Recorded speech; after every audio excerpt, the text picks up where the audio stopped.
Hello, everybody. So, I took a day off yesterday because I had some friends over and we made rosemary bread and cake and um, I bought ribs from the grocery store and it's very nice. And all week I've been on vacation with me and Pupper. And every single day except for one, we have had a very important nap, which is good.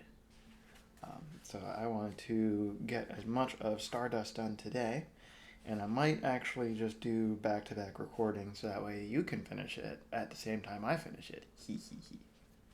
So, Chapter 8, which treats of castles in the air and other matters.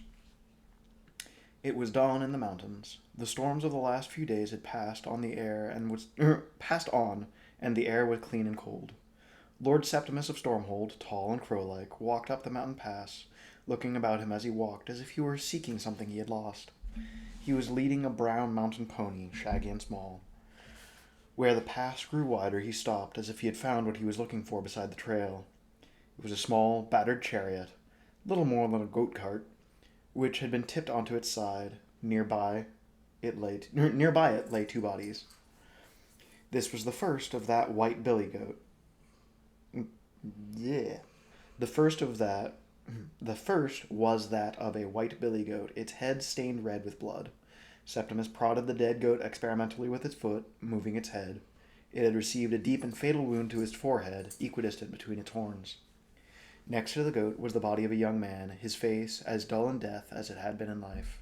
There were no wounds to show how he had died, nothing but a leaden bruise upon his temple. Several yards away from these bodies, half hidden behind a rock, Septimus came upon the corpse of a man in his mid-years, face down, dressed in dark clothes. The man's flesh was pale, and his blood had pooled upon the rocky floor below him. Septimus crouched down beside the body and, gingerly, lifted its head by its hair. Its throat had been cut expertly, slit from one ear to the other. Septimus stared at the corpse in puzzlement. He knew, and yet... And then, in a dry, hacking cough of a noise, he began to laugh. "Your beard," he told the corpse aloud. "You cut your beard, as if I would not have known you with your beard gone. Primus." Primus, who stood grey and ghostly beside his other brothers, said, "You would have known me, Septimus, but it might have given me a few moments, wherein I might have seen you before you knew me." And his dead voice was nothing but the morning breeze rattling the thorn bush. Septimus stood up. The sun began to rise then over the easternmost peak of Mount Belly, framing him in light. "So, I am to be 82nd Lord of Stormhold," he said, to the corpse on the ground and to himself. "Not to mention the Master of the High Crags, Seneschal of the Spire Towns, Keeper of the Citadel, Lord High Guardian of Mount Huon, and all the rest of it." "Not without the power of Stormhold round your neck, you're not, my brother," said Quintus, tartly. "And then there's the matter of revenge," said Secundus, in the voice of the wind howling through the pass. "You must take revenge upon your brother's killer before anything else now. It's blood law." As if he'd heard them, Septimus shook his head. "Oh, why could you not have just waited a few more days, Brother Primus?" he asked at the corpse at his feet. "I would have killed you myself. I had a fine plan for your death. When I discovered you were no longer on the heart of a dream, it took me little enough time to steal the ship's boat and get on your trail. Now I must revenge your sad carcass, and all for the honor of our blood and the Stormhold." "So, Septimus will be 82nd Lord of Stormhold," said Tertius. "There is a proverbial saying, chiefly concerned with warning against too closely calculating the numerical value of unhatched chicks," pointed out Quintus. Septimus walked away from the body to piss against a grey boulder. Then he walked back to Primus's corpse. "If I had killed you, I could leave you to rot," he said. "But, because that pleasure was another's, I shall carry you with me a little way and leave you to a high crag to be eaten by eagles." With that, and grunting with effort, he picked up the sticky-fronted body and hauled it over the back of the pony. He fumbled at the corpse's belt, removing the bag of runes. "Thank you for these, brother," he said, and patted the corpse on the back. "May you choke on them if you do not take revenge on the witch who slit my gullet, said Primus in the voice of mountain birds waking to greet the day. They sat side by side on a thick white cumulus cloud the size of a small town. The cloud was soft beneath them and a little cold. It became colder the deeper into it one sank, and Tristan pushed his burned hand as far as he could down into the fabric of it.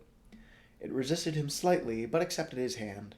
The interior of the cloud felt spongy and chilly, real and insubstantial at once. The cloud cooled a little of the pain in his hand, allowing him to think more clearly. "Well," he said after some time, "I'm afraid I've made rather a mess of everything."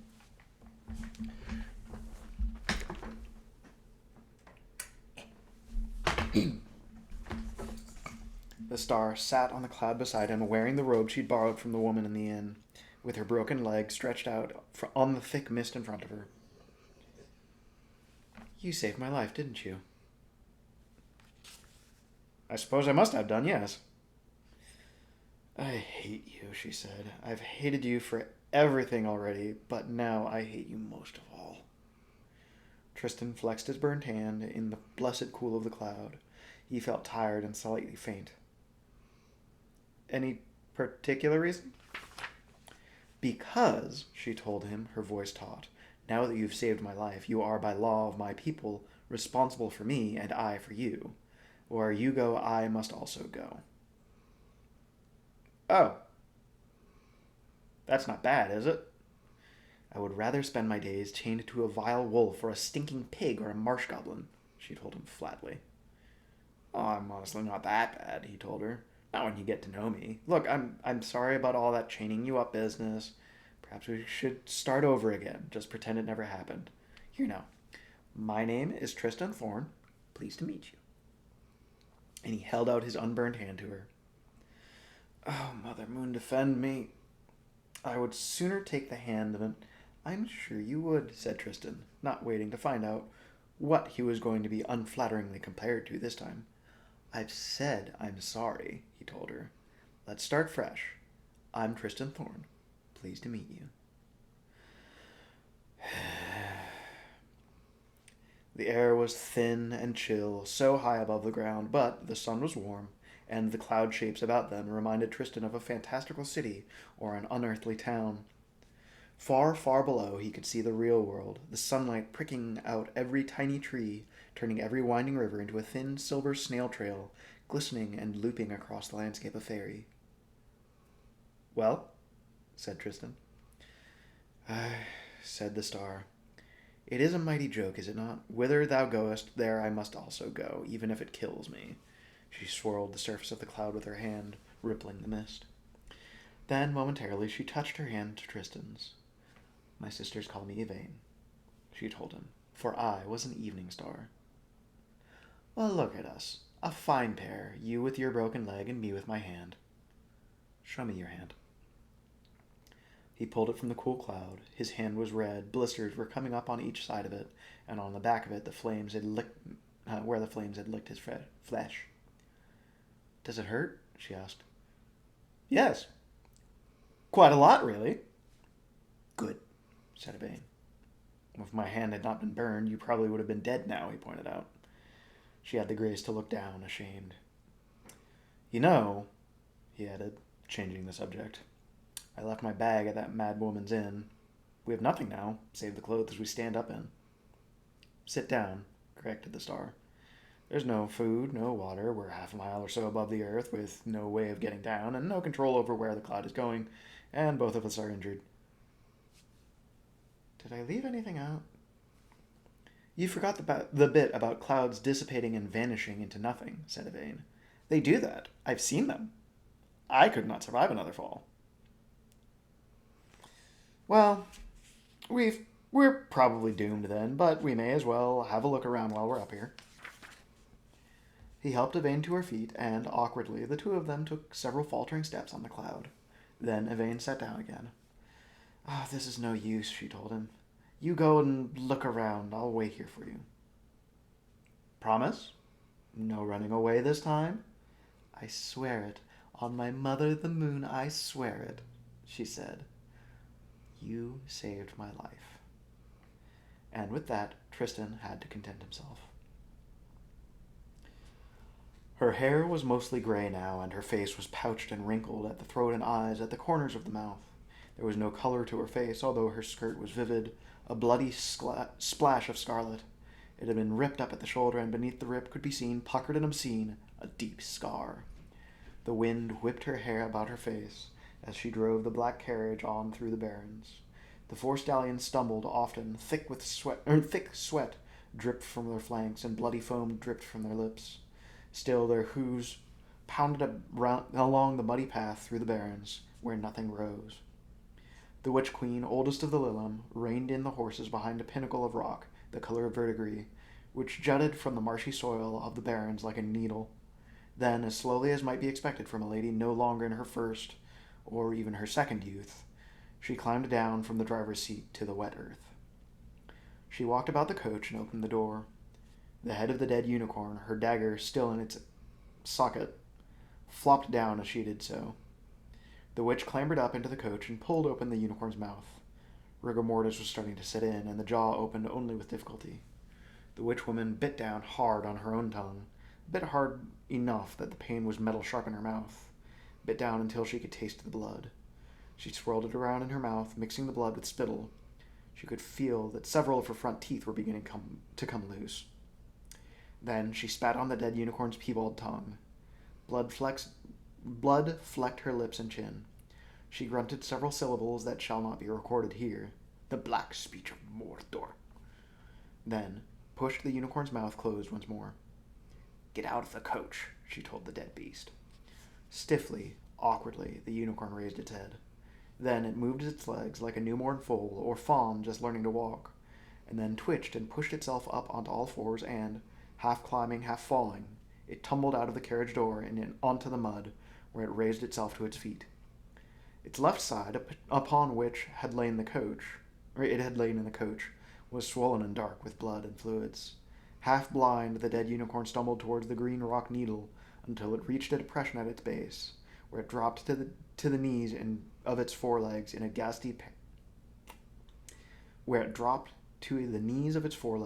a ghastly parody of a prayer.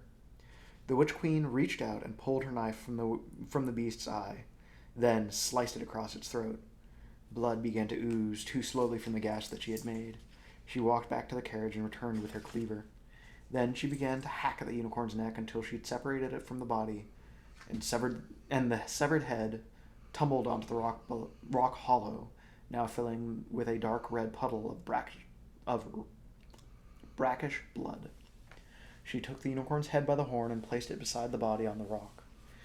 Thereupon she looked with her hard gray eyes into the red pool that she had made. 2 faces stared out at her from the puddle. 2 women, older by far in appearance than she was now. Where is she? Asked the first face peevishly. What have you done with her? Oh, look at you, said the second of the Lilim. You took the last of the youth we'd saved. I tore it from the star's breast myself long ago, though she screamed and writhed and carried on ever so. From the looks of you, you've squandered most of the youth already. I came so close, said the witch woman to her sisters in the pool, but she had a unicorn to protect her. Now I have the unicorn's head, and I will bring it back with me, for it's long enough since we've had fresh ground unicorn horn in our arts. Unicorn horn be damned, said her youngest sister. What about the star? I cannot find her. It's almost as if she were no longer in fairy. There was a pause.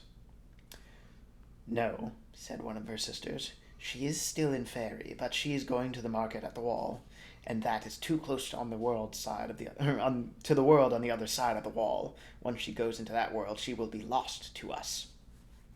For each of them knew that were the star to cross the wall and enter the world of things as they are, she would become in an instant no more than a pitted lump of metallic rock that had fallen once from the heavens, cold and dead and of no more use to them.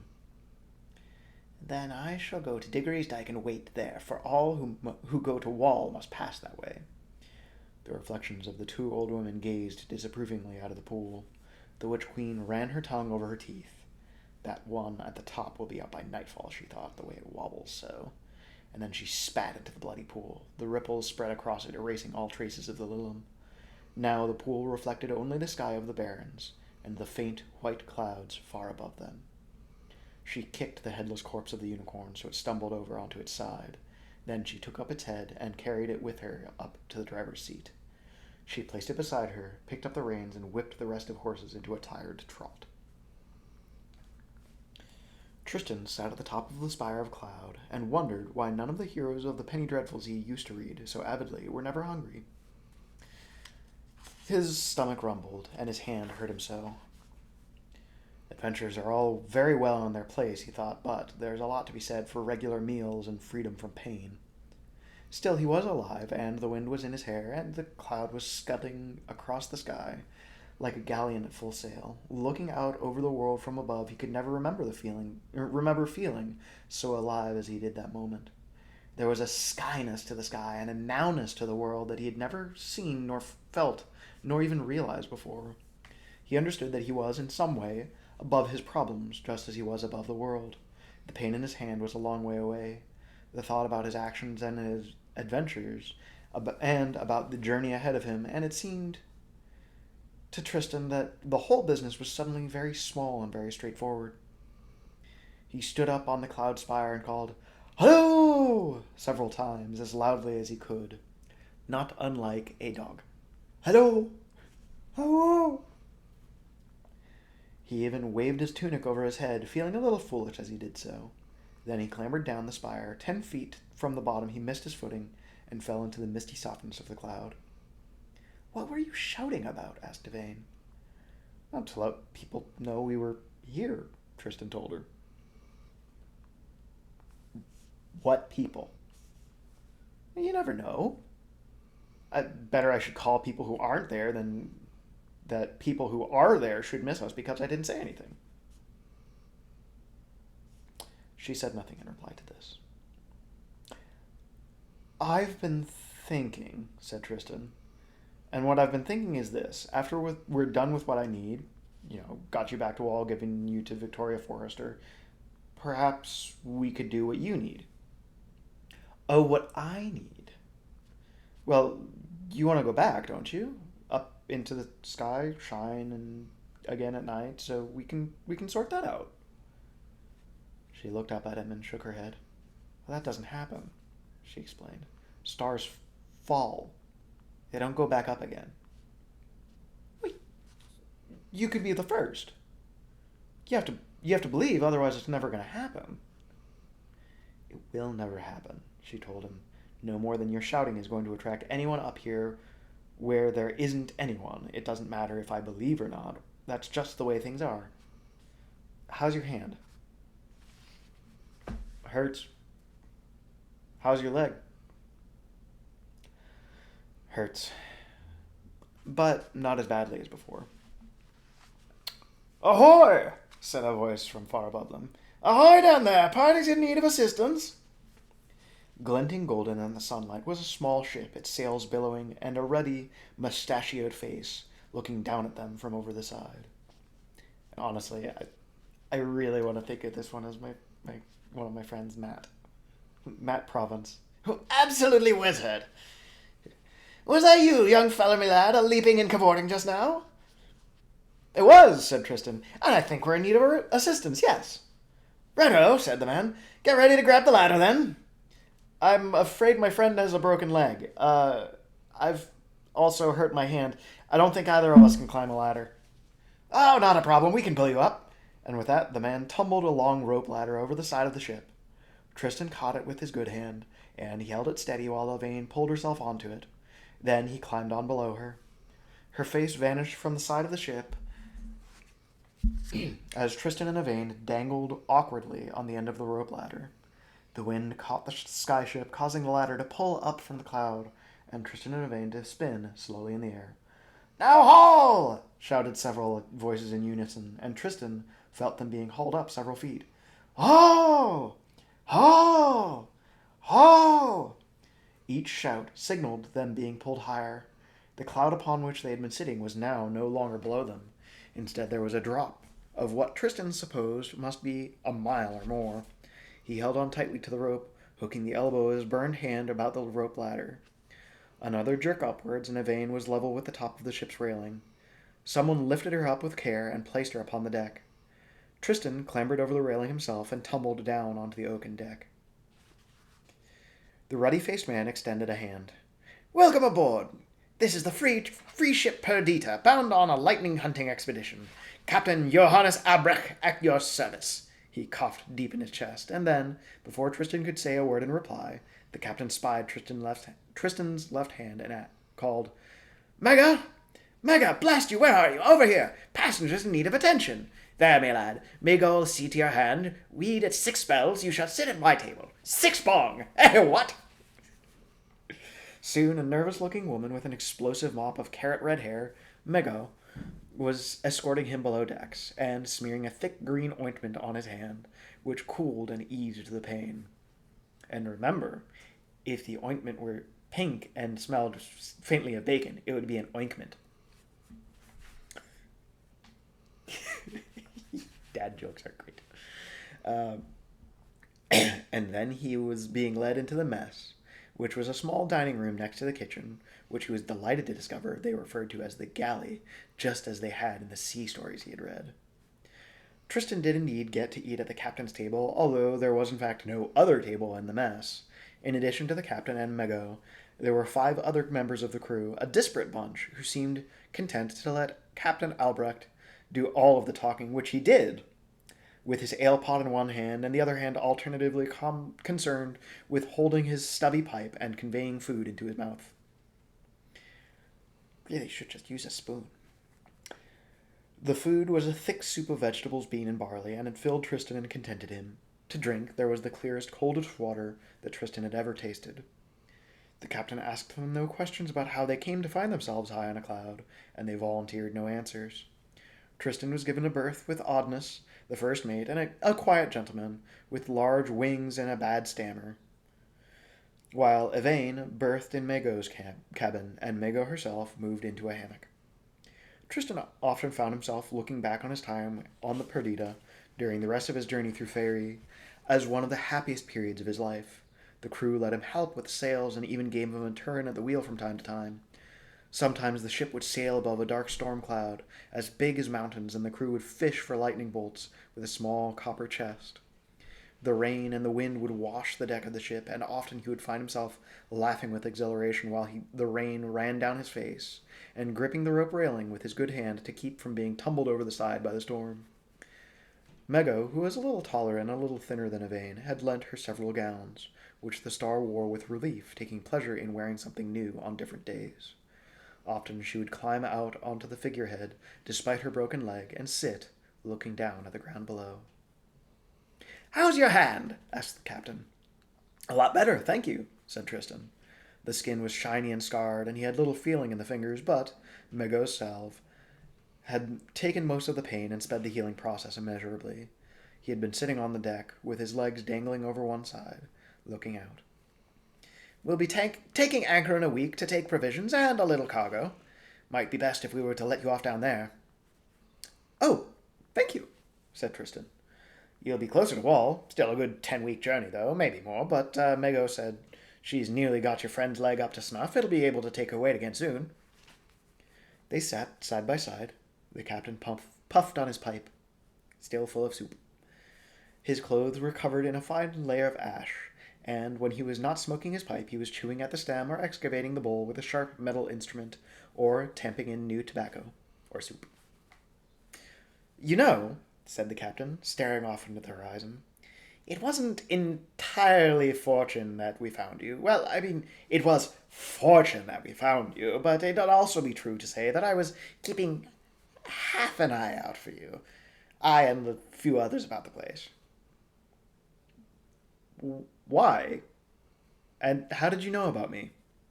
In reply, the captain traced a shape with his finger in the condensation of the polished wood. "It looks like a castle," said Tristan. The captain winked at him. "Not a word to say too loudly," he said.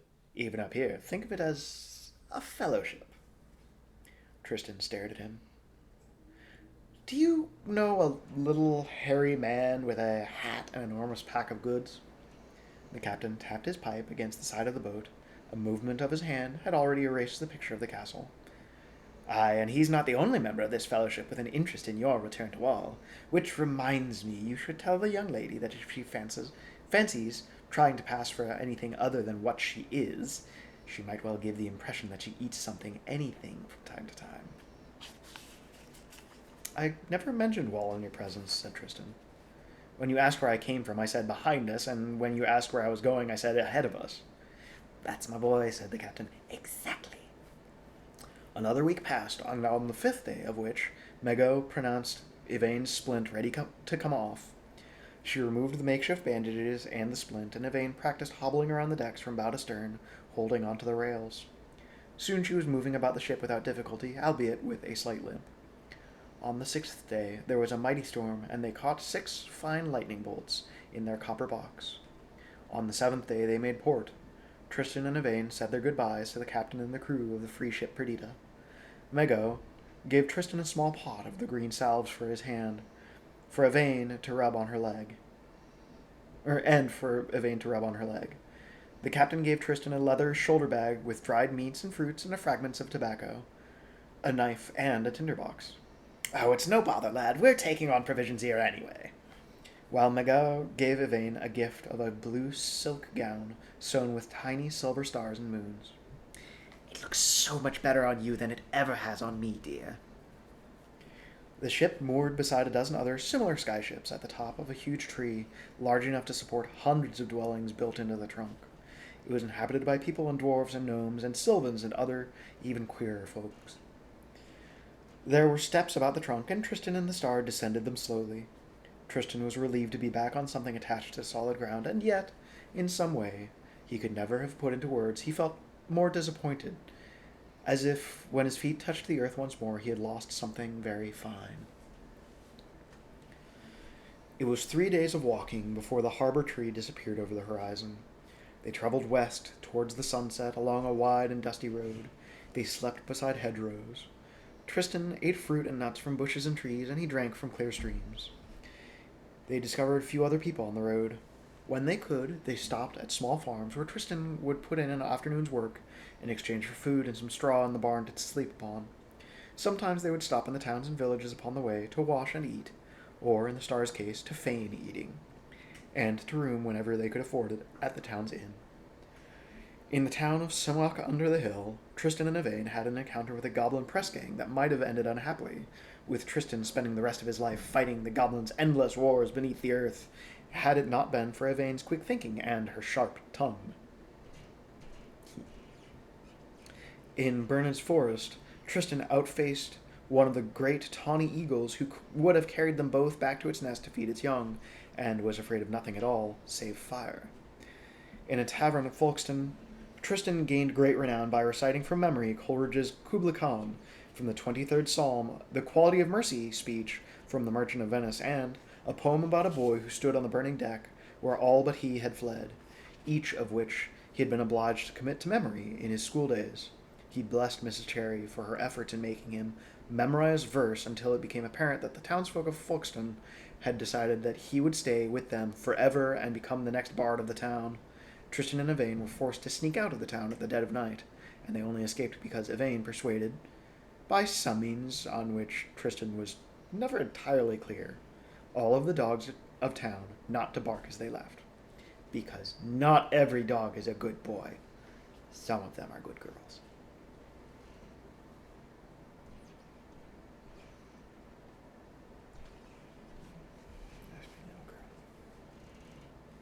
The sun burnt Tristan's face to a nut-brown color and faded his clothes to hues of rust and dust.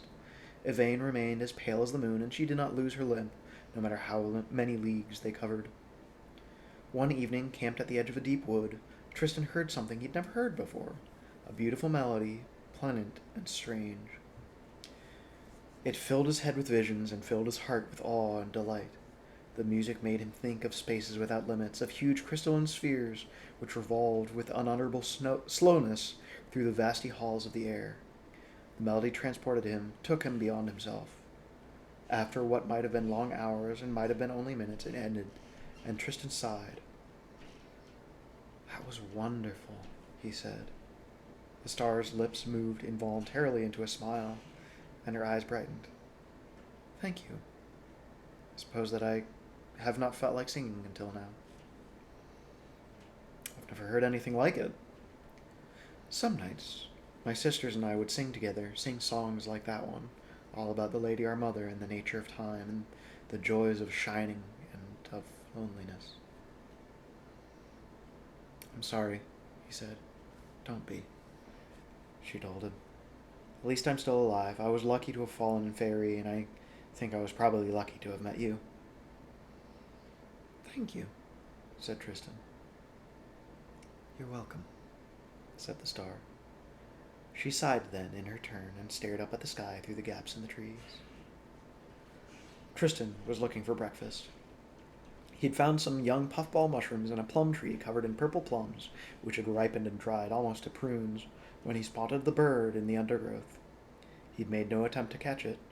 He had a severe shock some weeks earlier when, having narrowly failed to capture a large gray-brown hare for his dinner, it had stopped at the edge of the forest, looked at him with disdain, and said, "Well, I hope you're proud of yourself, that's all," and had scampered off into the long grass. But he was fascinated by it. It was a remarkable bird, as large as a pheasant, but with feathers of all colors, garish reds and yellows and vivid blues. It looked like a refugee from the tropics, utterly out of place in this green and ferny wood. The bird started in fear as he approached it, hopping awkwardly as he came closer, and letting out cries of sharp distress. Tristan dropped to one knee next to it, murmuring reassurances. He reached out to the bird. The difficulty was obvious. A silver chain attached to the bird's foot had become entangled in the twisted stub of a jutting root, and the bird was caught there by it, unable to move. Carefully, Tristan unwound the silver chain, unhooking it from the root, while stroking the bird's ruffled plumage with his left hand. "Well, there you are. Go home." But the bird made no move to leave him. Instead, it stared into his face, its head cocked to one side. "Look," said Tristan, feeling rather awed and self-conscious.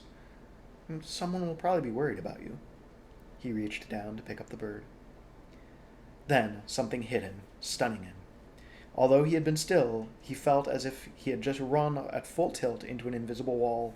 He staggered and nearly fell.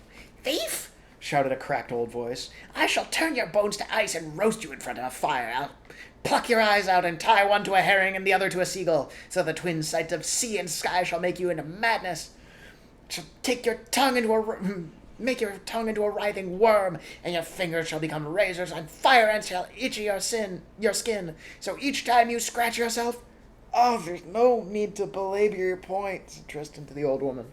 "I did not steal your bird. The chain was snagged on a root. I just untied it." She glared at him suspiciously from below her mop of iron-gray hair. Then she scurried forward and picked up the bird. She held it up and whispered something to it, and it replied with an odd musical chirp. The old woman's eyes narrowed. "Well, perhaps what you say is not a complete pack of lies," she admitted, extremely begrudgingly. "It's not a pack of lies at all," said Tristan. But the old woman and her bird were already halfway across the glade, so he gathered up his puffballs and his plums, and he walked back to where he had left Owain. She was sitting beside the path, rubbing her feet. Her hip pained her, and so did her leg, and while her feet were becoming more and more sensitive, sometimes at night Tristan would hear her sobbing softly to herself. He hoped the moon would send another unicorn, and he knew that she would not. "Well," said Tristan to Owain, "that was odd." He told her of the events of the morning, and thought that that was the end of it. He was, of course, wrong. Several hours later, Tristan and the star were walking along the forest path when they were passed by a brightly painted caravan pulled by 2 gray mules and driven by the old woman who had threatened to change his bones to ice. She reined in her mules and crooked a bony finger at Tristan. "Come here, lad," she said. He walked over warily. "Yes, ma'am?" "Seems I owe you an apology," she said. "Seems you were telling the truth. I jumped to a conclusion." "Yes," said Tristan. "Let me look at you," she said, climbing down into the roadway. Her cold finger touched the soft place beneath Tristan's chin, forcing his head up. His hazel eyes stared into her old green eyes. "You look honest enough. You can call me Madame Semele. I'm on my way to Wall for the market. I was thinking that I'd welcome a boy to work a little flower stall. I sell glass flowers, you know, the prettiest things that you ever did see. You'd be a fine market lad, and we could put a glove over that hand of yours so you'd not scare the customers. What do you say?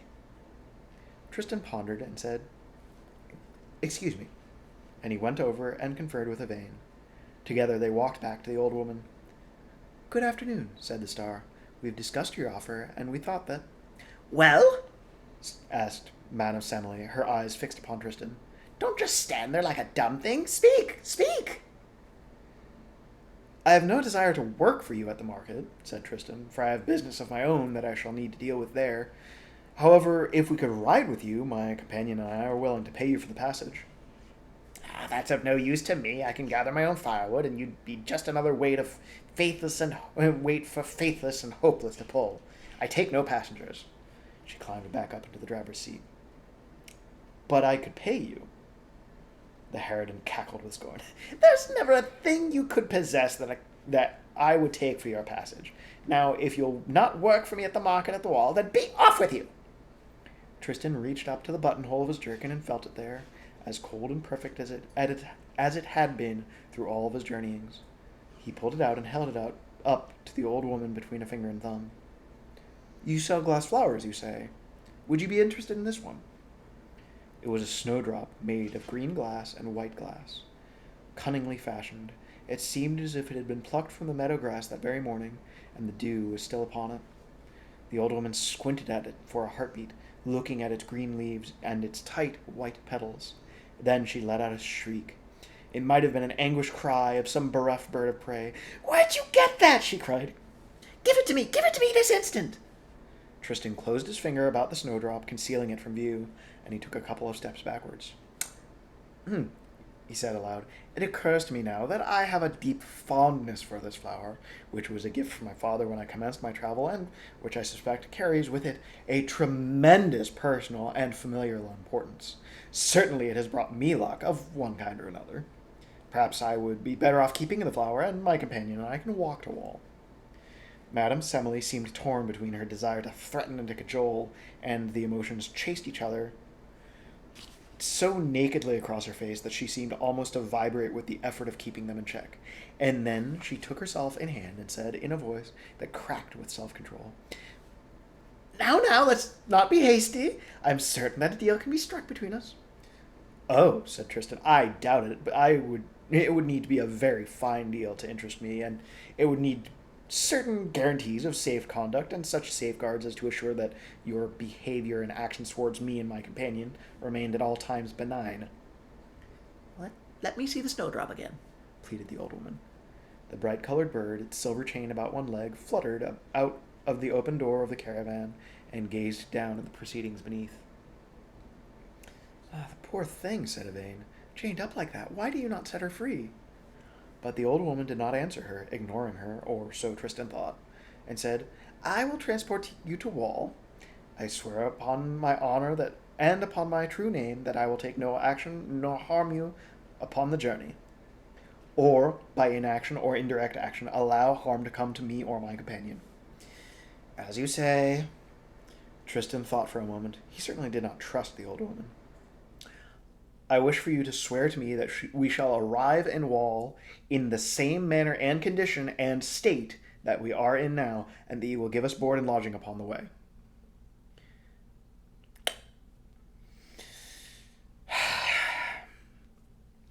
She clambered down from the caravan once more and hawked, then spat into the dust. She pointed to the glob of spittle. "Now you." Tristan spat next to it. With her foot she rubbed both wet patches so they conjoined. "There," she said. "A bargain's a bargain. Now give me the flower." The greed and hunger were so obvious in her face that Tristan was now certain that he could have made a better deal, but he gave the old woman, his father's flower. As she took it from him, her face broke into a gap-toothed grin. "Why, I do think that this is the superior, the one that damnable child gave away almost 20 years gone.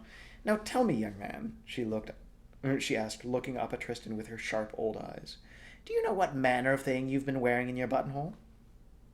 "It's a flower, a glass flower." The old woman laughed so hard and so suddenly that Tristan thought she was choking. It is a frozen charm, she said, a thing of power. Something like this can perform wonders and miracles in the right hands. Watch. And she held the snowdrop above her head, then brought it slowly down so that it brushed Tristan's forehead. For about a heartbeat, he felt most peculiar, as if thick black treacle were running through his veins in place of blood. Then the shape of the world changed. Everything became huge and towering. It seemed as if the old woman herself was now a giantess, and his vision was blurred and confused. 2 huge hands came down and picked him up, gently. "'Tain't the biggest of caravans," said Madame Semele, her voice a low, slow liquid boom. "And I shall keep to the letter of my oath, for you shall not be harmed, you shall be boarded, and lodged on our journey to the wall." And then she dropped the dormouse into the pocket of her apron, and she clambered up into the caravan. "And what did you propose to do with me?" asked Yvain, but she was not entirely surprised when the woman did not reply. She followed the old woman into the dark interior of the caravan. There was but one room. Along one wall was a large showcase, made of leather and pine, with 100 pigeonholes in it. And it was in one of these pigeonholes, in a bed of soft thistledown, that the old woman placed the snowdrop. Along the other wall was a small bed, with a window over it, and a large cupboard. Madame Semele bent down and pulled a wooden cage from the cluttered space beneath her bed, and she took the blinking dormouse from her pocket and placed it into the cage. Then she took a handful of nuts and berries and seeds from a wooden bowl and placed them inside the cage, which she hung from a chain in the middle of the caravan. "There we go, board and lodging." Yvain had watched all of this with curiosity from her seat at the old woman's bed. "Would I be correct," she asked politely, "in concluding from the evidence on hand, to wit that you have neither looked at me nor, if your eyes have even slipped over me, that you have not spoken a word to me, and that you have changed my companion into a small animal with no such provision for myself, that you can neither see me nor hear me?" The witch made no reply. She walked up to the driver's seat, sat down, and took up the reins. The exotic bird hopped up beside her and chirped once, curiously. "Of course I've kept my word to the letter," said the old woman, as if in reply.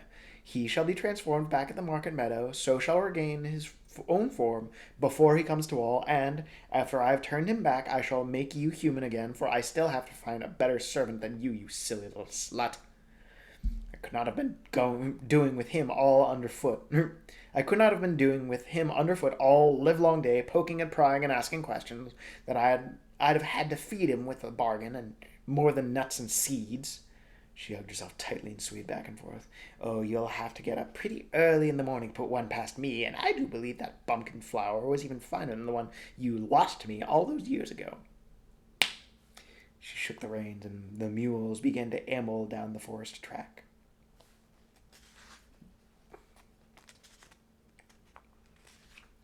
I really do love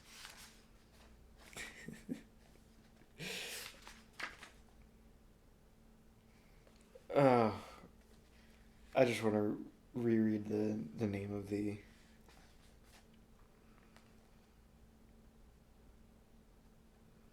Faithless and Hopeless are her 2 mules.